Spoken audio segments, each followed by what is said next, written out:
साईराम मुलांनो, काय म्हणताय? कसे आहात? मजेत ना? सुट्टीची मजा घेताय ना? आनंद घेताय ना? मी तुम्हाला आता म्हणणार आहे, आपण भेटतोय आफ्टर द ब्रेक.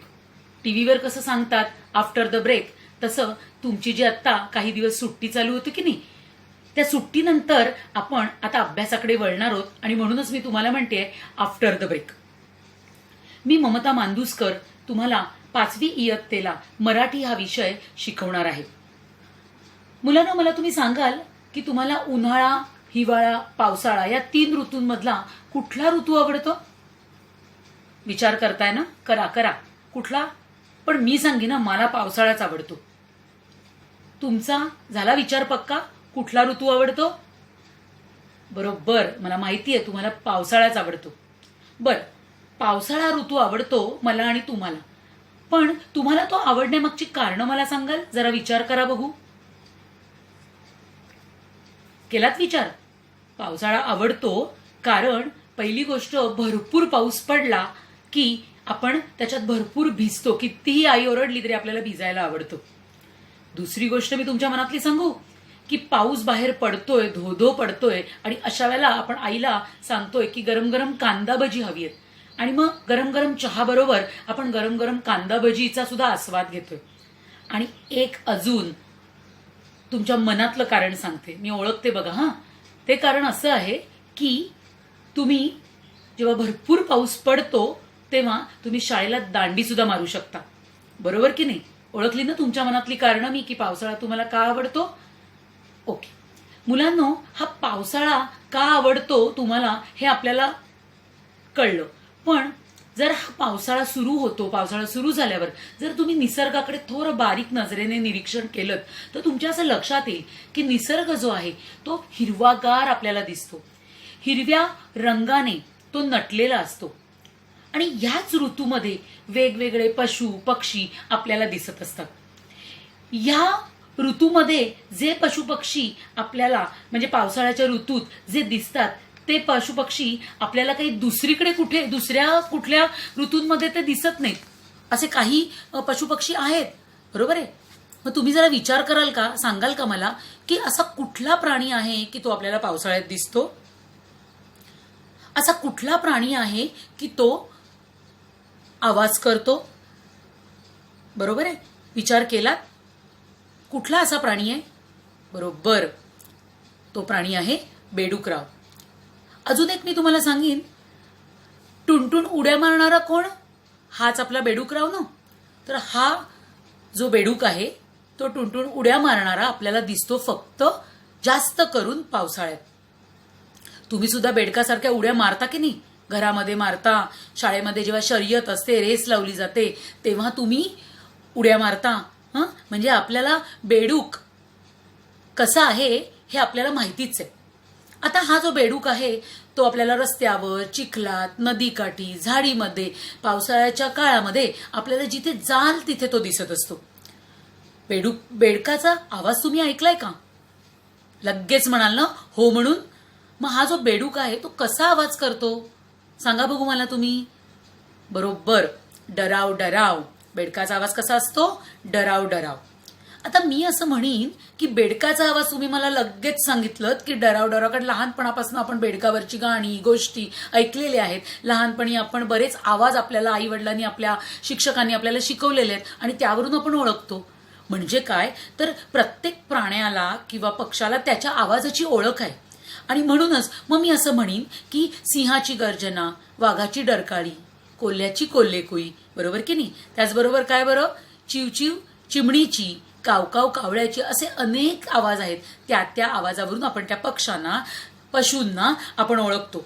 आणि म्हणूनच या विशिष्ट आवाजावरून ओळखणं आपल्याला सोपं जातं. आणि म्हणूनच आजचा जो आपला बेडूकराव आहे त्याचा सुद्धा आवाज काय आहे? डराव डराव. म्हणूनच मुलांनो, आज आपण आपल्या इयत्ता 5वीच्या अभ्यासक्रमातली कविता शिकणार आहोत, जी आपल्या या बेडूकरावांवर आधारित आहे. मग काय मुलांनो, आता मला सांगाल की नाही की जो बेडूक आहे, टणाटणा उड्या मारणारा, डराव डराव आवाज करणारा, हा आता तुमच्या ओळखीचा झालाय. अनेक बेडकावरच्या तुम्ही कविता गोष्टी तुम्ही वाचलेल्या आहेत, त्यामुळे आता बेडूक आपल्याला माहितीच होता, आता तो थोडा आणखी चांगल्या रीतीने माहिती झाला. बरोबर. तर चला तर आज आपण आपली 5वी कविता ग.ह. पाटील लिखित डराव डराव ही कविता आज आपण शिकणार आहोत. आता मी तुम्हाला म्हटलं की ग.ह. पाटील हे या कवितेचे कवी आहेत. आता हे जे कवी आहेत ते मराठी कवी तर ते होतेच आहेतच, पण ते शिक्षण तज्ञही होते. तसेच त्यांच्या अनेक मराठी कविता ज्या आहेत त्या शालेय पुस्तकांमध्ये आपल्याला वाचायला मिळतात. म्हणूनच तर आपण आता ही कविता शिकतोय की नाही मुलांनो. आणि म्हणूनच या ग.ह. पाटीलांची जे एक बाल साहित्यिक म्हणून सुद्धा ओळखले जात होते, अशा ग.ह. पाटीलांची आपण डराव डराव ही कविता आपण आज शिकणार आहोत.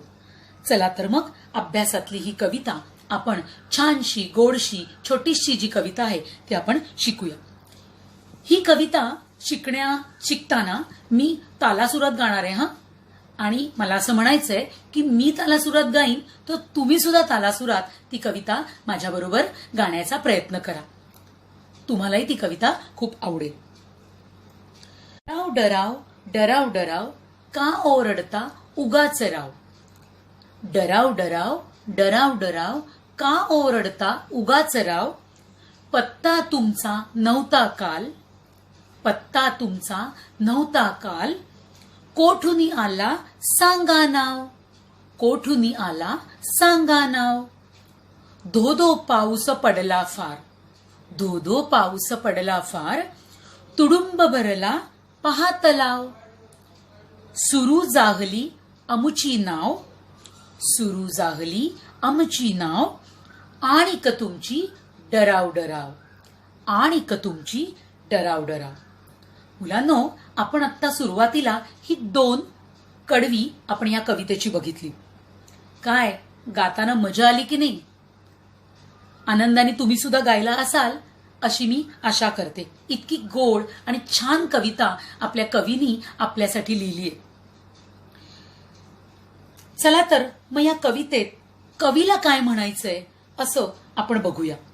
कविता ही जी आहे डराव डराव, त्याच्यामध्ये कवितेतला कवी बेडकाला उद्देशून म्हणत आहे. या चित्रामध्ये तुम्हाला तुमच्यासारखीच एक छोटीशी मुलगी दिसतीये. ही जी मुलगी आहे तुमच्यासारखीच आहे. ती बेडकाला म्हणतीये, बेडकाच्या ओरडण्याने ती थोडीशी हैराण झालीये, ती थोडीशी कंटाळलीये. ती त्या बेडकाशी हितगुज करतीये, ती बेडकाशी काहीतरी बोलतीये असं कवीने कवितेच्या रूपाने आपल्याला सांगितलेलं आहे. म्हणजे ती छोटीशी मुलगी जी आहे ती बेडकाशी बोलते. तुमच्या घरी मी म्हणेन पाळीव प्राणी आहेत की नाही, कुत्रा मांजर पोपट, बरोबर. तुम्ही त्यांना पाळलेलं आहे, त्यांच्यावर तुम्ही प्रेम करता, बरोबर आहे. तुमच्या घराचा ते एक अविभाज्य भागच होऊन जातात. त्यांना बोलता येतं का? नाही, पण तरी देखील तुम्ही त्यांच्याशी बोलता की नाही. तुमची भाषा त्यांना कळते आणि त्यांची भाषा तुम्हाला कळते, पण तरी सुद्धा तुम्ही त्या प्राण्यांच्या आवाजावरती त्यांच्या हावभावावरती तुम्ही त्यांच्याशी गप्पा मारता आणि बोलता. मला तुम्हाला काय सांगायचंय की कवी काय म्हणतोय की ती छोटीशी मुलगी बेडकाशी बोलते. आता इथे मुलगी बेडकाशी बोलते ही हे काल्पनिक आहे, आपण कल्पना करायची. बेडूक काही बोलणार आहे का? नाही, बेडूक फक्त डराव डरावच करणार आहे. पण मुलगी जी आहे ती कवितेतून त्या बेडकाशी बोलतीये आणि ते काल्पनिक आहे, कल्पना आपल्याला करायची आहे. आता या कवितेमध्ये ही जी मुलगी आहे ती जी बेडकाशी बोलतेय, मग ती आता काय बोलतेय? डराव डराव डराव डराव का ओरडता उगाच राव. ती मुलगी त्या बेडकाला म्हणते की का तुम्ही इतका जोर जोराने डराव डराव करताय, का ओरडताय. इथे ओरडण्याचा शब्द जो आहे तो मोठ्याने बोलणे. इतक्या मोठ्याने तुम्ही डराव डराव का करताय. पत्ता तुमचा नव्हता काल, कोठुनी आला सांगा नाव. पत्ता तुमचा नव्हता काल, काल म्हणजे इथे काल अर्थ कालचा नाहीये. तर मी मगाशी तुम्हाला म्हटलं की काही पशुपक्षी आपल्याला दुसऱ्या ऋतूंमध्ये दिसत नाहीत. मग ही मुलगी त्याला म्हणतेय की तुम्ही काल मला दिसत नाही आहात, म्हणजे आधीच्या ऋतूंमध्ये तुम्ही मला दिसला नाहीत, मग तुम्ही काल अचानक कसे काय आलात? म्हणून ती म्हणते, पत्ता तुमचा नव्हता काल, कोठुनी आला सांगा नाव. कोठुनी आला सांगा नाव. तुम्ही मला पत्ता सांगाल, कुठून आलात ते सांगाल, तुमचं नाव सांगाल, असं ती मुलगी त्या बेडकाला विचारते. आता या डराव आवाजानी ती जेव्हा कंटाळलेली आणि ती जेव्हा विचारते की तुम्ही कुठे राहता, तुमचं नाव काय, तर नाव जेव्हा ती त्याला विचारते तर बेडूक बोलणार आहे का? नाही. बरोबर आहे. तर अशा वेळेला मी मगाशी म्हटलं की बेडूक जे आहेत ते जास्त करून आपल्याला पावसाळ्यात दिसतात, ते इतर ऋतूंमध्ये दिसत नाहीत. म्हणजे काय, तर काल जेव्हा ती म्हणते तेव्हा तिला कालचा दिवस अपेक्षित नव्हता. तिला जो अपेक्षित दिवस आहे तो मागच्या काही ऋतूंमधला असं तिला म्हणायचंय. आणि म्हणूनच ती त्याला म्हणते की कोठून आला सांगा नाव, तुमचा पत्ता कुठे होता, तुमचं मला नाव सांगा. धो धो पाऊस पडला फार, धो धो पाऊस पडला फार, तुडुंब भरला पहा तलाव. इथे धो धो पाऊस म्हणजे भरपूर पाऊस पडणं. भरपूर पाऊस जो आहे तो पडतोय, खूप पाऊस पडलाय. आणि तुडुंब भरला पहा तलाव. इथे तुडुंब याचा अर्थ काठोकाठ, तुडुंब भरणे म्हणजे काठोकाठ भरणे. ती मुलगी त्या बेडकाला म्हणते की भरपूर पाऊस पडलाय, धो धो पाऊस पडलाय, तुडुंब तलाव भरलेला आहे, आणि तुम्ही कसे काय इथे, तुमचा पत्ता काय आहे, तुमचं नाव काय आहे, तुम्ही इथे कसे, असं तिचं म्हणणं आहे. पाऊस जेव्हा जोरात पडतो तेव्हा तलाव, नद्या हे सगळे भरून वाहत असतात. धो धो पडताना पावसाचा जोरात आवाज येतो, तलावही तुडुंब भरतो, आणि अशा वेळी तुम्ही इथे काय करताय, असा तिचा प्रश्न त्या बेडकाला आहे. आता पुढची ओळ बघताना बघा तुमच्या लक्षात येईल, सुरू जाहली आमुची नाव, आणि क तुमची डराव डराव. सुरू जाहली अमुची नाव. तिला असं म्हणायचंय की धो धो पाऊस पडलाय, भरपूर पाऊस पडला आहे, ठिकठिकाणी तलाव काठोकाठ भरलेले आहेत, नद्या वाहत आहेत, आणि अशा ठिकाणी आम्ही ज्या नाव म्हणजे इथे अर्थ घ्यायचा आहे आपल्याला होडी, तर आम्ही कागदी होड्या करून आम्ही पाण्यामध्ये सोडतोय, आम्ही मजा करतोय, आम्ही खेळ खेळतोय. तर मग तुम्ही इथे काय करताय, आणि का तुमची डराव डराव म्हणजे तुमची ही जी डराव डराव आहे ती सारखीच होतीये, मग तुम्ही ती डराव डराव का करताय. इथे जाहलीचा अर्थ होतो झाली, तुडुंब भरणे याचा अर्थ होतो, हा जो शब्द आहे तुडुंब काठोकाठ भरणे, हा वाक्यात आपल्याला पुढे मागे आपल्याला त्याचा उपयोग करायचा आहे, म्हणून हा वाक्यात उपयोग आहे. तर तुडुंब भरणं म्हणजे काठोकाठ भरणं. तर ती म्हणते की तुम्ही ओरडताय का ओरडताय, असा तिचा प्रश्न आहे. आता इथे तुमच्या लक्षात आलंय का की जेव्हाही मी 2 कडवी वाचली तेव्हा नाव हा शब्द 2 वेळा आला. आता बघा, पहिल्या कडव्यामध्ये नाव होता, कोठून आला सांगा नाव. ती मुलगी त्या बेडकाला म्हणते तुमचं नाव काय हो. जसं प्रत्येक प्राणी, पशु, पक्षी, अगदी तुम्हाला सुद्धा नाव आहे, मला सुद्धा नाव आहे, बरोबर आहे. तर ते नाव म्हणजे अशा प्रकारचं की नाव काय आहे तुमचं, असं ती त्या बेडकाला विचारते. आणि दुसऱ्या कडव्यामध्ये जेव्हा ती नाव म्हणते तेव्हा त्या नाव या शब्दाचा अर्थ आहे होडी, बोट, बरोबर आहे. मग म्हणजे बघा 2 कडव्यामध्येच शब्द एकच पण त्याचे अर्थ वेगवेगळे होते, आणि म्हणूनच हे 2 शब्द आपल्याला इथे या 2 शब्द एकच पण आपल्याला अर्थ वेगळा असणारा हा शब्द आपल्याला इथे बघायला मिळाला. फुलांना, फळांना सगळ्यांना जशी नावं असतात त्याचप्रमाणे आपण या बेडकाला सुद्धा आपण त्याचं नाव विचारतो, आणि त्याचबरोबर ती मुलगी सांगते की आम्ही पाण्यामध्ये बोटी सोडतोय, अशा अर्थाने सुद्धा ती नाव हा शब्द वापरते. एरवी तुम्ही सुद्धा जेव्हा ती मुलगीच कशाला, तुम्ही सुद्धा कागदी बोट करता की नाही, आणि भरपूर पाऊस असला, पाणी आपल्या घराच्या बाहेर साठलं असलं की तुम्ही तिथे बोटी सोडता की नाही, त्याचा आनंद घेता की नाही. शहरातल्या मुलांना तर आपल्याला छोट्या छोट्या खड्ड्यांमध्ये बोटी सोडाव्या लागतात, पण गावाकडच्या साईडला तिथे तलाव, नद्या हे भरभरून वाहत असतात पावसाळ्यामध्ये, आणि तिथे मग बोटी सोडल्या जातात. म्हणजे काय, ती म्हणते की जेव्हा या बोटी आम्ही सोडतोय तेव्हा मात्र तुम्ही खूपच डराव असा तुम्ही आवाज करताय. आज आपण ही जी कविता 5वी डराव आपण शिकत आहोत, त्याच्यातली आज मी तुम्हाला फक्त 2च कडवी शिकवणार आहे. पुढची जी कविता आहे मुलांनो, मला माहिती आहे तुम्हाला पुढची कविता पण शिकायची आहे, पण ती आपण पुढच्या भागामध्ये शिकणार आहोत. छोटीशी गोड कविता मी शिकत असताना तुम्ही नक्कीच लक्ष देऊन ऐकलं असेल.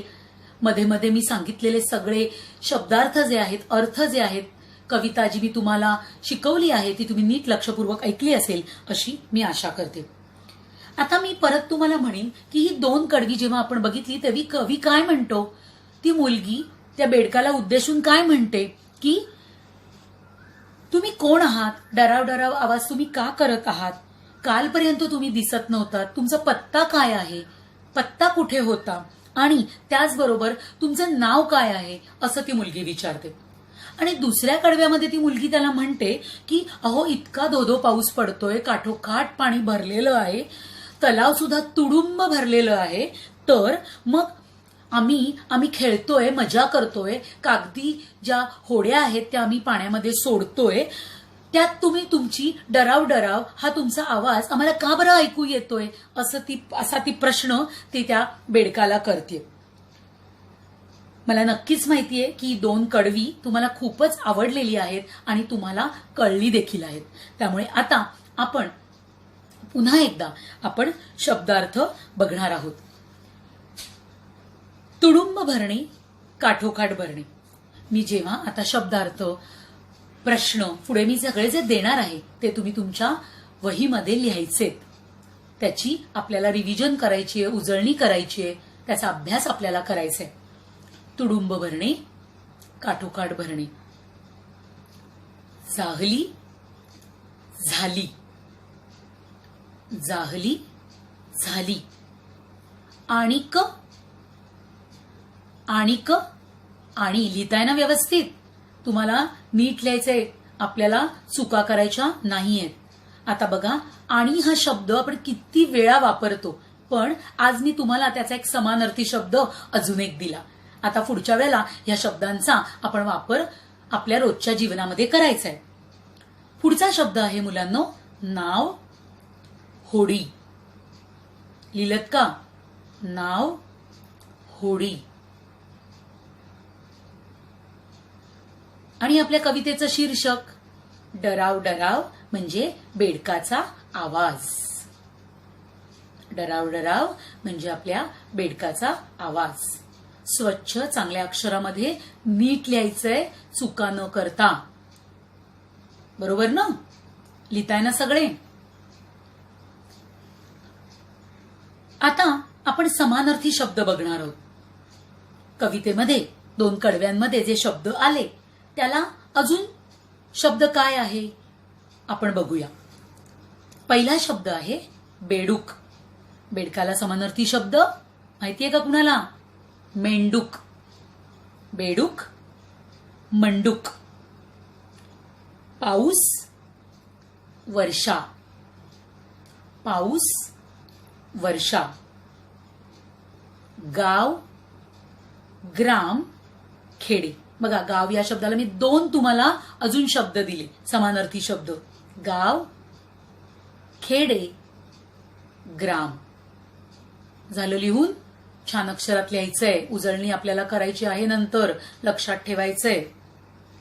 जेव्हा वाचून दाखवते तेव्हा तुम्ही शांतपणे लिहिणार आहात, बरोबर आहे, आणि ते सुद्धा चुका न करता.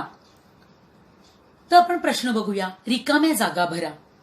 जी 2 कडवी आपण केली त्यातल्या काही ओळी आपण बघणार आहोत. पहिलं जे वाक्य आहे ते आहे का ओरडता उगाच डॅश. का ओरडता उगाच, सांगाल मला उत्तर? बरोबर, राव.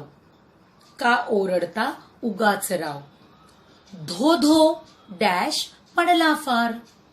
धो धो काय येईल उत्तर? पाऊस पडला फार. सुरू जाहली अमुची नाव. सुरू जाहली अमुची नाव. आणिक तुमची काय येईल तिकडे? आणिक तुमची डराव डराव. डराव डराव हा गाळलेला शब्द तिथे येईल. जेव्हा तुम्ही या रिकाम्या जागा लिहाल तेव्हा तुम्ही त्या गाळलेल्या त्या शब्दांच्या खाली तिथे तुम्हाला अंडरलाईन करायचं आहे. बरोबर आहे? चला आता आपण एका शब्दात उत्तरे लिहा आपण बघणार आहोत. जी 2 कडवी आपण शिकलो त्याच्यातनं आपण 2 प्रश्न आज आधी बघणार आहोत. हळूहळू आपण प्रश्न वाढवत जाणार आहोत. पहिला प्रश्न आहे की बेडूक कसा आवाज काढतो? आता इतका वेळ आपण त्या बेडकावरती बोललो, उत्तर तुमचं मनात तयारच आहे. काय बरं उत्तर? बरोबर, तुम्ही सांगताच आहात. येस, डराव डराव. बेडूक डराव डराव आवाज काढतो. दुसरा प्रश्न आहे तलाव का भरला? नीट लिहायचंय. लिहून झाल्यानंतर तलाव का भरला नंतर आपल्याला प्रश्नचिन्ह घालायचंय, विसरायचं नाहीये. वाक्य तसं सोडायचं नाहीये आपल्याला. त्याचं उत्तर आहे धो धो पाऊस पडल्यामुळे.